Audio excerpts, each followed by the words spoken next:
Tinaya, bakit ka ba nilagnat? It is unseemly for a king to be baffled by a message in his own Kinalmot ako hall. ng pusa. Kidalbot ka ng pusa. Tingnan nga natin kung asaan yung mga kalmot mo ng pusa.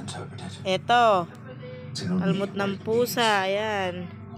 Be it for good Ayan, oh. or real. Okay. Kalmot ng pusa. Asan pa? The Most High Dito sa pisngi. gave Ito. your father Ayan. Nebuchadnezzar Ito. greatness. Pagat din ng pusa. Ay, kalmot. Asan pa? Yung sa bibig. But when his heart became Ayan. angry, Tingnan natin sa bibig mo. he was deposed from his throne. Hindi na masyadong kita yun sa bibig saka sa labi. Ay, ito, oh.